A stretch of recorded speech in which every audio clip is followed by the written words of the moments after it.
We begin, though, with those comments from Russian President Vladimir Putin blaming the United States for the ongoing crisis along Ukraine's border. Putin broke his silence on Ukraine for the first time in more than a month, insisting the U.S. is trying to start a war, even as the Kremlin has massed troops along that border. Putin is not budging on an issue central to the crisis, letting Ukraine become part of NATO. Despite that, he says he's still open to a diplomatic solution. Secretary of State Antony Blinken is pushing Russia to negotiate with the U.S. He spoke with Russia's foreign minister yesterday, saying it's time for Russia to move troops away from the border if it's not planning to invade. The Pentagon says Russia does have the resources to enter Ukraine any time now. We believe that he has enough capability to move now if he wants to.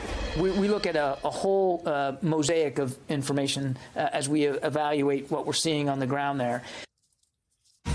NBC News foreign correspondent Matt Bradley is on the ground in eastern Ukraine, and NBC News White House correspondent Carol Lee has the latest on the U.S. response. So, Matt, let's start with you.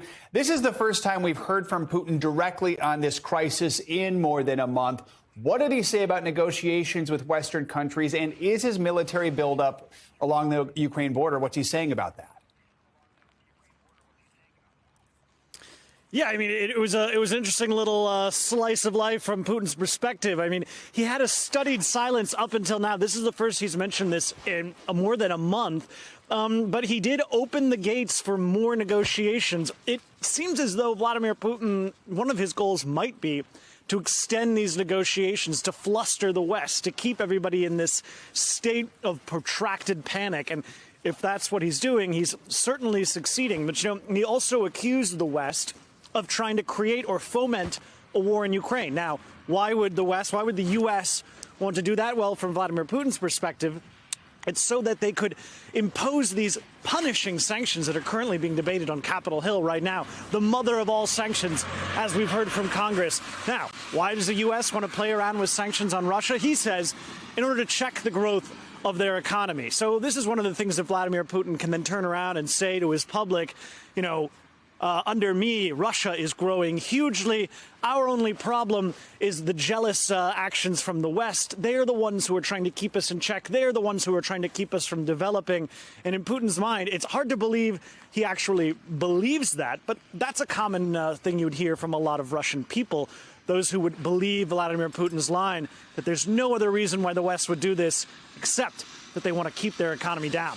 Guys. So, Carol, if the U.S. has rejected what Putin is asking for, what's the diplomatic path now?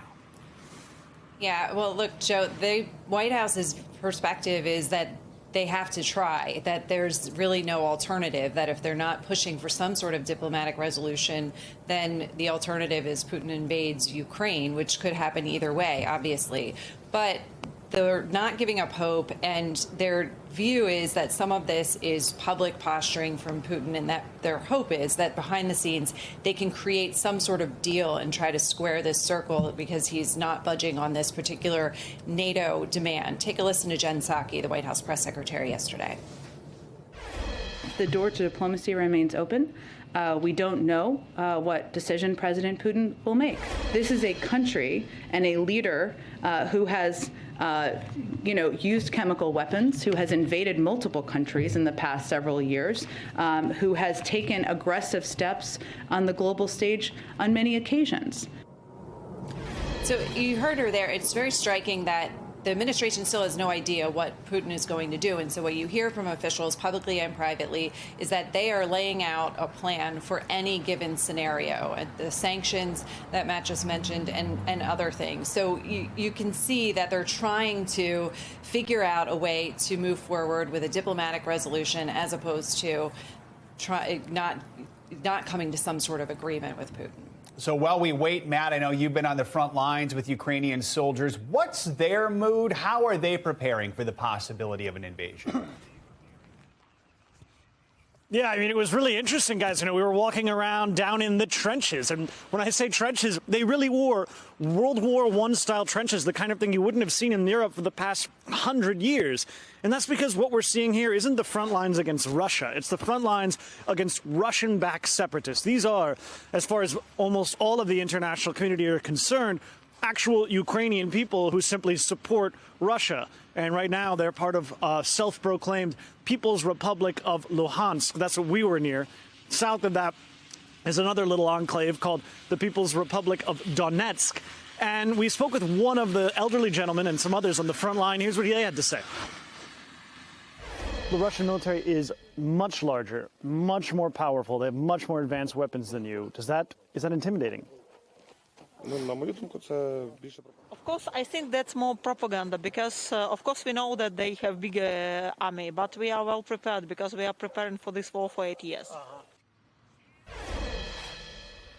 Yeah, I mean, I don't know if you guys are like me. It's kind of hard to imagine those images you're seeing. Hard to imagine that kind of army holding up against the third most powerful army in the world.